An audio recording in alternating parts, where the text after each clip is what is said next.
नमस्कार, आप देख रहे हैं एनबी न्यूज 24x7 नीलम बौद्ध के साथ। साथियों, आज हूं मैं नागपुर की इस पावन धरती पर, जहां पर कि संविधान के रचयिता परम पूज्य डॉक्टर बी.आर. अम्बेडकर जी ने हिंदू धर्म को छोड़कर बौद्ध धर्म की दीक्षा ली थी। जी हाँ, 14 अक्टूबर सन 1956 का वो दिन था जब नागपुर की इसी पावन धरती पर परम पूज्य बाबा साहब ने लाखों अनुयायियों के साथ में बौद्ध धर्म की दीक्षा ली थी। और साथ ही तभी से ये भूमि एक ऐतिहासिक पृष्ठभूमि से जुड़ गई और तभी से पूरे विश्व में इस ऐतिहासिक भूमि को जाना जाता है। इस तरह से आप मेरे राइट हैंड में देख रहे हैं, यहाँ पर जो संविधान है उसकी प्रस्तावना लिखी हुई है, इंग्लिश में लिखी हुई है, हिंदी में लिखी हुई है और एक तरफ मराठी में लिखी हुई है। और इसी के साथ में अगर मैं आपको थोड़ा सा आगे लेकर चलना चाहूँ तो मेरे लेफ्ट हैंड साइड में आप देख पाएंगे, उधर जो आपको अशोक चक्र दिखाई दे रहा है, उसके नीचे एक पिलर है। वहां पर परम पूज्य बाबा साहब ने जो 14 अक्टूबर सन 1956 में 22 प्रतिज्ञाएं ली थी, वो 22 प्रतिज्ञाएं यहाँ पर लिखी हुई हैं। और यहाँ पर जो 22 प्रतिज्ञाएं वो हिंदी में लिखी हुई हैं, उसके बैक साइड में देखेंगे तो मराठी में लिखी हुई है और दूसरी साइड में इंग्लिश में लिखी हुई है। मतलब 3 भाषाओं में लिखी है जो यहाँ पर मैंने देखा है। और अगर मैं उधर की बात करूँ, उधर एक बौद्ध विहार भी बना हुआ है जहाँ पर भिक्षु संघ रहता है।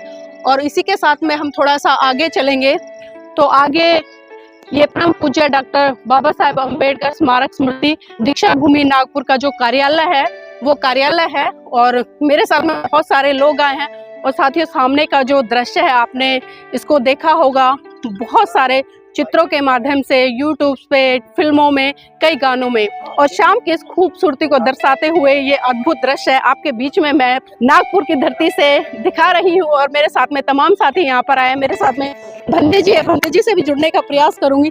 भंते जी, जानना चाहूंगी जो दीक्षा भूमि है और खासकर ये पावन भूमि पूरे भारत में ही नहीं बल्कि पूरे विश्व में इसका क्या महत्व है? ये दीक्षा भूमि जो कि हम जानते हैं कि बाबा साहब अम्बेडकर ने 14 अक्टूबर 1956 में जो है वो दीक्षा यहाँ पर ली थी। और उस दीक्षा भूमि पर उनके लाखों अनुयायी ने बौद्ध धर्म स्वीकार किया था। और इसलिए ये धरती बहुत ही महत्वपूर्ण है। लेकिन इस धम्म दीक्षा की एक बड़ी खासियत रही है कि उन्होंने त्रिशा बंसील की दीक्षा तो ली, लेकिन साथ में जो है वो उन्होंने 22 प्रतिज्ञा भी दी थी, जो कि आप देख सकते हैं उस यहाँ पर फलक पे लिखा हुआ है। और ये उस दीक्षा के बाद यहाँ पे बहुत बड़ा एक स्तूप बनाया गया जिसका नाम पूरी 14 एकड़ की जमीन है।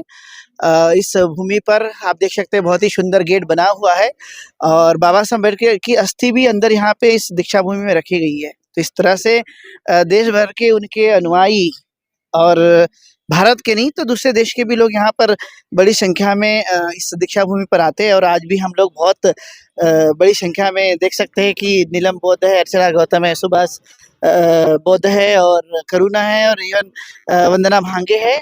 और हम लोग यहाँ पर दीक्षा भूमि पर आए हुए नीलम बौद्ध तो पहली बार आई है और बहुत खुशी की बात है कि ये दीक्षा भूमि जो कि हमारे बाबा साहब अम्बेडकर ने यहाँ पर दीक्षा ली थी। भंते जी, एक सवाल और जानना चाहूंगी आपसे, क्योंकि जिस तरह से हम देख रहे हैं यहाँ पर काफी स्पेस है और बताते हैं कि 14 अक्टूबर सन 1956 में यहाँ पर बाबा साहब ने 5-6 लाख लोगों के साथ में धम्म दीक्षा ली थी। तो ये स्पेस इतना तो लग नहीं रहा, तो इतने लोग कैसे एकत्रित हो पाए यहाँ पर? ये जमीन जो है वो 14 एकड़ काफी बड़ी लैंड है। इसके पीछे भी आप देखेंगे तो कॉलेज बना हुआ है और कॉलेज की बिल्डिंग है दोनों साइड में। तो ये 14 एकड़ जमीन है, लेकिन वो बिल्डिंग बनने की वजह से दिखाई दे रही है। लेकिन सामने भी आप देखेंगे कि यहाँ पर काफी बड़ा मैदान है, अभी तो पार्किंग बनने जा रही है। लेकिन यहाँ पे प्रतिवर्ष विजयादशमी के दिन लाखों लोग जो है आते हैं, प्रतिवर्ष अपनी श्रद्धा व्यक्त करते हैं बाबा साहब अम्बेडकर के इस धम्म दीक्षा भूमि के प्रति। तो ये काफी बड़ी लेन है और स्वाभाविक है कि सबके लिए ये पवित्र भूमि है। बनते जी, जिस तरह से हमने स्टार्टिंग में ही एंट्री की, हमने देखा कि उधर लेफ्ट हैंड साइड में जो 22 प्रतिज्ञाएं हैं वो लिखी हुई हैं। और 22 प्रतिज्ञाओं को लेकर हम देख रहे हैं कि लगातार देश में आज वर्तमान सरकारें हों या लोग हों, कहीं ना कहीं विवादित तरीके से देखते हैं। तो आज के आधुनिक युग में उन 22 प्रतिज्ञाओं का क्या महत्व है, खासकर बौद्धों के लिए? तो ये 22 प्रतिज्ञा बाबा साहब अम्बेडकर ने इसलिए दी थी कि जब हम लोग दीक्षा लेंगे तो लोगों को ये लग सकता है लोगों को कि ये सभी धर्म समान है और सबकी एक जीवन पद्धति है।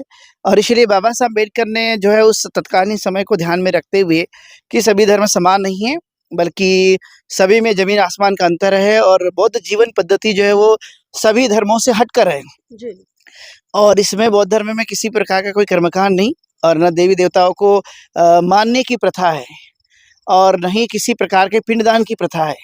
तो इसलिए बाबा साहब अम्बेडकर ने 22 प्रतिज्ञा जो कि देवी देवता, कर्मकांड, अंधविश्वास, पाखंड और जो बौद्ध धर्म की जीवन पद्धति जैसे पंचशील हो गया, अष्टांगिक मार्ग, 10 पारमिताएं, समानता और करुणा, मैत्री, भाईचारा, बंधुभाव, ये सब चीज़ें उसमें समाहित की गई है। तो स्वाभाविक है कि वो प्रतिज्ञाएं जो बाबा साहब अम्बेडकर के द्वारा दी गई थी वो सभी मानव के कल्याण के लिए है। और लोग तो उसको अलग अलग तरह से इशू बनाते हैं, लेकिन उसका जो बेसिक बातें हैं वो ये है कि हम अपने लिए मान रहे हैं। कोई मानता है तो हमें कोई इसके लिए परहेज नहीं है, वो मानते रहा है या जो भी उसका अपनी जीवन पद्धति है वो अपनाए। लेकिन जो बौद्ध दीक्षा लेकर जीवन जीना चाहता है तो वो इस पद्धति से जिए। जी, बनते जी, हम देखते हैं कि इस तरह के जो द्वार हैं, खासकर सांची में भी लगे हुए हैं, मध्य प्रदेश में जो सांची के स्तूप भी बोलते हैं इस तरह के, तो इन द्वारों को क्या महत्व है? ये द्वार जो है वो प्राचीन काल से भी हम देखते हैं कि जैसे सम्राट अशोक के समय में जो स्तूप तैयार किए गए थे, जैसे शिलालेखों के बारे में या स्तूपों के बारे में, तो वहाँ पर जो है ये 4 द्वार हुआ करते थे। और उस द्वार जो है वो हमें मैत्री, करुणा और भाईचारा के प्रतीक के रूप में, साहस के प्रतीक के रूप में, तो जैसे आप देख सकते हैं कि वहाँ पर हाथी है, घोड़े हैं और वहाँ पर चक्र भी बनाए गए हैं। तो ये इसका दैनिक जीवन से बहुत महत्व है। जैसे कि आप देखते हैं कि चक्र में 24 सलाखें होती है, वो हमारे लिए रात दिन मिलाकर 24 घंटे होते हैं और हमेशा गतिमान रहे, उस आधार पर देखें तो उसका एक बड़ा महत्व है वर्तमान समय में। और इसलिए अभी भी दीक्षा भूमि पर भी देखेंगे तो आपको 4 जो है वो द्वार दिखाई देगा, जैसे कि सांची के स्तूप में भी आप देख सकते हैं। और जो कि जो हमारे लिए जीव है, जिसे हम अलग अलग तरह के जीव, जो कि बुद्धिज्म में हर जीवों के प्रति करुणा मैत्री का भाव रखने के लिए कहा गया। तो हाथी है, जैसे कि हाथी देखेंगे तो बहुत बड़ा विशाल जीव होता है, लेकिन वो किसी की हिंसा नहीं करता, एक ताकतवर होने के बावजूद भी, और वो एक मैत्री भाव के रूप में जो है उसको लिया जाता है। घोड़े है, वहाँ पर अशोक चक्र है और इस तरह से प्रतीक के रूप में जो है ये द्वार बनाए गए हैं। इसमें तोरण होती है और बहुत ही अच्छा होता है, जो कि प्राचीन काल से वर्तमान तक के लिए लिया गया। सिंह भी होता है, कहीं-कहीं हम लोग देखते हैं, जो कि सिंह भी एक साहस का प्रतीक के रूप में होता है। वो हमेशा व्यक्ति को वो भाव पैदा कराने के लिए प्रेरित करते रहता है कि साहस बनना चाहिए, शेर की तरह मनुष्य ने जीवन को जीना चाहिए। तो इस तरह से दीक्षा भूमि पर भी आप देख पाएंगे कि ये 4 द्वार जो कि सांची के स्तूप से उसकी प्रतिकृति के रूप में लिया गया है। वैसे ही भरूच का जो स्तूप था उस काल में, जो कि बहुत प्रसिद्ध स्तूप रहा है, वहाँ पर भी आप 4 द्वार देख सकते हैं। और ये निश्चित रूप से वर्तमान में जहाँ-जहाँ पर भी ये नए स्तर से बनाया गया है, तो पुरानी जो प्रतिकृति है उसके आधार पे ही ये निर्माण किया गया। तो अभी हमें 4 द्वार जो है दीक्षा भूमि पर भी देखने के लिए मिलते हैं। जी, और मैं अपने दर्शकों को बताती चलूँ, क्योंकि बहुत सारे लोग जानते नहीं जिस तरह से ये 4 द्वार बने हुए हैं। ये जो 200 की हमारी करेंसी है, इंडियन करेंसी, उसके ऊपर भी बना हुआ है ये जो सांची का स्तूप है। तो इसका एक बहुत बड़ा महत्व है इतिहास में, जिस तरह से भंते जी ने बताया। भंते जी, जिस तरह से आज हम वर्तमान युग में बात करें, क्योंकि जिस तरह से बुद्धिज़्म को प्रचारित होना चाहिए था, प्रसारित होना चाहिए था भारत में, और हम अक्सर देखते हैं कि हमारे देश के चाहे विदेश मंत्री हो या प्रधानमंत्री हो, जब वो विदेशों में जाते हैं तो अक्सर बुद्ध की चर्चा करते हैं और साफ तौर पर ये कहते नजर आते हैं कि हम बुद्ध की धरती भारत से आए हैं। लेकिन विडंबना है कि भारत में ही बुद्ध की धरती में वो युद्ध करते नजर आते हैं। तो ऐसे लोगों के लिए क्या संदेश देंगे? मैं तो संदेश देना चाहूँगा कि ये भारत की सबसे बड़ी पहचान रही है और दुनिया में ईश्वर गुरु बनाने में हमारे तथागत गौतम बुद्ध की जो शिक्षाएं हैं उसका बड़ा अहम रोल रहा है। और इसलिए हमें लगता है कि दुनिया भर के जो बौद्ध लोग और बौद्ध अनुयायी हैं, जो कि वहाँ पे रहते, और इसलिए भारत से जाने वाले लोग हमेशा इस बातों को कहते रहते हैं, चाहे वो प्रधानमंत्री हो या अन्य भी और भी राजनेता हो, वे सभी के सभी आपको देखने के लिए मिलेगा कि वो भारत की धरती से आने का मतलब ही है कि बुद्ध की धरती से आया हूँ। भारत मतलब बुद्ध और बुद्ध मतलब भारत, और बुद्ध की पहचान फिर ईश्वर तक पहुँच गई तो अब वैश्विक बुद्ध हो गए, जो हमें देखने के लिए मिलता है कि संसार में बुद्ध को जानते हैं। और इसलिए हर एक आदमी भारत से जाने वाला उनका बिना बुद्ध के नाम लिए बगैर काम नहीं चल सकता। जी भंते जी, बौद्ध में हम देखते हैं जो पीपल का वृक्ष है उसका एक बहुत बड़ा महत्व है और यहाँ पर भी एक विशाल वृक्ष लगा हुआ है। इसका एक ऐतिहासिक दृष्टिकोण भी है, हमारे दर्शकों को उसके बारे में बताएं भंते जी। चूंकि जैसे कि हम जानते हैं कि बोधि वृक्ष का बौद्ध धर्म में बहुत ही बड़ा महत्व होता है। तथागत गौतम बुद्ध ने ज्ञान की प्राप्ति जो है वो पीपल के वृक्ष जिसको हम बोधि वृक्ष कहते हैं वो उसके नीचे की थी। और ये जो दीक्षा भूमि का बोधि वृक्ष है जो बहुत बड़ा है, ये बोधि वृक्ष जो है जैसे कि हम जानते हैं कि बोध गया की एक शाखा संघमित्रा ने जो है वो श्रीलंका में लेकर गई थी। जी। उसी की इस श्रीलंका से लाई गई हुई ये दीक्षा भूमि में लगी हुई एक शाखा है जो कि एक बहुत बड़ा वृक्ष है जिसे बोधि वृक्ष कहते हैं। ये यहाँ पर दीक्षा भूमि में लगा है और ये काफी साल पुराना है, बहुत लंबे समय से इसको यहाँ पे लगाया गया। बाबा साहब अम्बेडकर की दीक्षा के बाद जो है इसका यहाँ पर रोपण किया गया, लेकिन अभी भी आप देख पाएंगे बहुत बड़ा ये विशाल का बोधि वृक्ष है। चूंकि श्रीलंका में देखेंगे या बौद्ध जगत में देखते हैं तो इसकी बड़ी पूजा की जाती है, इसको सम्मान से लोग जो है वो बोधि वृक्ष कहते हैं। तो इसलिए यहाँ पर भी उसके प्रतीक के रूप में यहाँ पर लगाया गया है। जी भंते जी, अगर हम बात करें आज जिस तरह से भारत में बुद्धिज्म को फैलना चाहिए था उतने बड़े स्तर पर नहीं फैल रहा है, तो बेसिक कमियां कहाँ रह जाती है? क्योंकि एक वैश्वीकरण है, यह धर्म पूरे विश्व में प्रचारित है, प्रसारित है। और अगर हम बुद्ध के सिद्धांतों की बात करें तो उनके सिद्धांत हर व्यक्ति के कल्याण के लिए, हर पशु हो चाहे कोई भी हो, मतलब XYZ सबके कल्याण के लिए। तो आज भारत की धरती में ही क्यों उनकी कमी खल रही है? बाबा साहब अम्बेडकर की धर्म क्रांति के बाद जब हम देखते हैं तो बुद्धिज्म तो यहाँ बढ़ रहा है, जी। लेकिन कुछ कमतरताएं तो रह गई हैं। तो मुझे लगता है कि आने वाले समय में आप जैसे युवा और हम जैसे बौद्ध भिक्खु और जो हमारे साथ जुड़े हुए उपासक उपासिकाओं के माध्यम से और प्रशिक्षण सेंटरों का निर्माण करने के बाद कहीं ना कहीं भविष्य में ये और भी आगे बढ़ेगा। जैसे कि अभी वर्तमान में काफी हद तक अलग अलग राज्यों में बढ़ रहा है। कुछ कमियां तो रह गई हैं, लेकिन उन कमियों को हम दुरुस्त करेंगे और बौद्ध धर्म को आगे बढ़ाकर, जैसे कि बाबा साहब अम्बेडकर की संकल्पना रही कि हम भारत को बौद्धमय बनाएंगे, उस संकल्पना को पूरा करने के लिए हम दिन रात प्रयास करते रहेंगे। कमियां तो आखिर कमियां होती है, लेकिन दुरुस्त करना हमारा काम है। बंते जी, ये नहीं लगता कि धर्म कहीं ना कहीं जो पिछड़ा है? क्योंकि अगर हम भगवान बुद्ध के समय की बात करें तो उस समय जो भिक्खुनी संघ था वो भी बढ़ चढ़कर मतलब धर्म की गतिविधियों में भाग लेता था। उसके बाद अगर हम सम्राट अशोक के शासनकाल की बात करें तो उन्होंने तो अपनी पुत्री तक दान दे दी थी, जो कि श्रीलंका में जाकर बहुत अच्छे स्तर पर काम किया। लेकिन कहीं ना कहीं आज के जो उपासक उपासिका हैं वो अपने बच्चों को धर्म के लिए बहुत कम दान देने के लिए तैयार होते हैं। तो क्या हम लोग उन्हें समझा नहीं पाते या धर्म की जो एक गरिमा है उसको अच्छे से इम्प्लीमेंट नहीं कर पाते उन लोगों के सामने? देखा जाए तो भारत से ही बड़े पैमाने पर मिशनरीज पैदा हुए थे, जो अलग अलग देशों में जाकर जिन्होंने बौद्ध धर्म का प्रचार और प्रसार किया। और वर्तमान में भी देखा जाए तो लोग तो बहुत हैं, अभी भी प्रचार कर रहे हैं, लेकिन यदि उपासक उपासिकाएं अपने बच्चों को जो भिक्खु बनाए या भिक्खुनी बनाए, उसके लिए उनकी अभी जो भावनाएं हैं वो धीरे धीरे मुझे लगता है कि अभी वो बढ़ रही है। लेकिन इस बीच दौरान जो कमियां रह गई है, तो मुझे लगता है कि आने वाले समय में बौद्ध भिक्खु और भिक्खुनियां बन करके वो मुझे लगता है कि प्रचार प्रसार करेंगे। एक हिम्मत की जरूरत है, एक डेडिकेशन की जरूरत है, एक साहस की जरूरत है। इस साहस से ही दुनिया में जो है वो प्रचार और प्रसार किया जा सकेगा।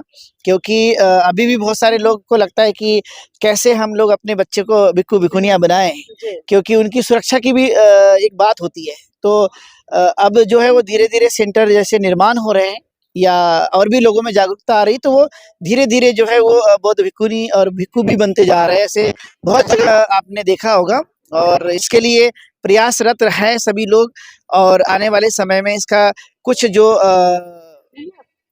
चित्र है वो देखने के लिए मिलेगा। जी, बहुत बहुत धन्यवाद बंते जी हमारे साथ में जुड़ने के लिए, खासकर हमारे दर्शकों को बहुत ही महत्वपूर्ण जानकारी देने के लिए। इसी कड़ी में हमारे साथ में कुछ साथी हैं जो कि पंजाब से चलकर आए हैं, उत्तर प्रदेश से चलकर आए हैं और यहाँ के लोकल भी हैं। तो मेरे साथ में अर्चना गौतम जी हैं जो कि उत्तर प्रदेश से। अर्चना जी, आज के वर्तमान युग में जिस तरह से हम देख रहे हैं भारत में जो बुद्धिज्म है उसका प्रचार प्रसार हो रहा है, तो किस तरह से देखते हैं कि महिलाओं की उसमें कितनी बड़ी भूमिका हो सकती है? देखिए, मेरी पीएचडी भी इसी विषय पे है कि भारत को दोबारा से एक बौद्धमय देश कैसे बनाया जा सके।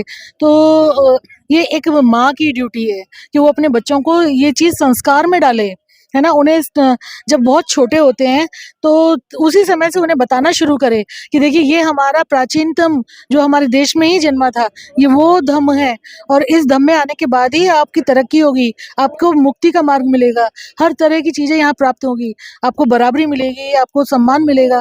तब वो बच्चों को समझ में आएगा और वो पुराने किसी भी चीज़ को जो वो सीखे होंगे तो उसे त्यागेंगे और अपने धम्म में आएंगे अपने बच्चे। जी, बहुत-बहुत धन्यवाद। इसी कड़ी में मेरे साथ में सुभाष चंद्रा जी है, जो कि पंजाब की धरती से चलकर आए, जहाँ पर साहब मान्यवर काशीराम जी ने जन्म लिया और बाबा साहब भी वहाँ पर गए। उनकी भी क्रांति बहुत बड़े स्तर पर हुई, लेकिन आज कहीं न कहीं हम देखते हैं कि पंजाब में जो धर्म की गति है, वो बहुत धीमी है। तो कारण क्या है सर? देखिए, ऐसा है कि पंजाब में दम बढ़ रहा है। जो गति है वो धीमी है, आपकी बात सही है, पर पंजाब में निरंतर दम बढ़ रहा है। जो युवा है वो बाबा साहब को पढ़ रहे हैं, क्योंकि इसमें कहीं न कहीं जैसे पंजाब में आज साहब मानवर साहब कांशीराम की बदौलत एक आंदोलन चला और बाबा साहब घर-घर तक पहुँचे और युवाओं ने पढ़ा। पढ़ने के बाद बाबा साहब की जो अंतिम इच्छा है कि मैं भारत को बुद्धमय देश देखना चाहता हूँ, मेरी जो अंतिम इच्छा है ना, तो वो युवाओं में एक जोश आ चुका है ना, तो वो निरंतर चल रहा है। वो गति हम धीमी कह सकते हैं, पर आगे बढ़ रहा है दम।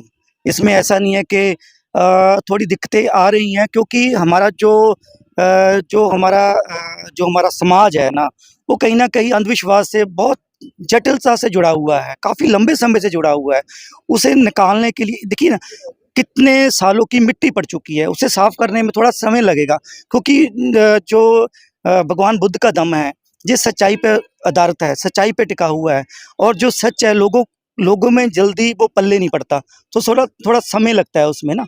तो अभी क्या है कि जब हम निरंतर गाँव-गाँव में जाकर जो युवा हैं काम कर रहे हैं, लोगों को धम्म के प्रति जागरूक कर रहे हैं कि अगर आप भगवान बुद्ध के दम में जाओगे तो आप अपने हक और अधिकार की बात कर सकते हो, आप अच्छी एजुकेशन की बात कर सकते हो। आपको ये पता चलेगा कि आप खुद जो काम करोगे उसका ही आपको फल मिलेगा। जी। आपको कुछ देने नहीं आएगा ऊपर से, आपको माथा टेकने से, जहाँ कोई इच्छा की पूर्ति करने से आपके वो काम हो जाएँगे। उसके लिए आपको आपको काम करना होगा। जी, जी, बिल्कुल सही कहा। जिस तरह से भगवान बुद्ध ने भी कहा कि अत्त दीपो भव, मतलब जब तक व्यक्ति अपना दीपक स्वयं नहीं बनेगा, तब तक वो प्रकाश स्थापित नहीं कर सकता। और आज वर्तमान युग में बहुत ज़रूरी हो जाता है, जिस तरह से परम पूज्य बाबा साहब ने तमाम संघर्षों के बाद, तमाम यातनाएँ झेलते हुए, तमाम मतलब रूढ़िवादी परंपराओं को तोड़ते हुए भारत में एक ऐसे धर्म को स्थापित करने का काम किया, जो कि साइंटिफिक पर है और जो कि विज्ञान पर पूरी तरह से आधारित है। तो आज भारत के लोगों की ये नैतिक ड्यूटी बनती है कि वो कर्मकांड, पूजा-पाठ, आडंबर से बाहर निकलकर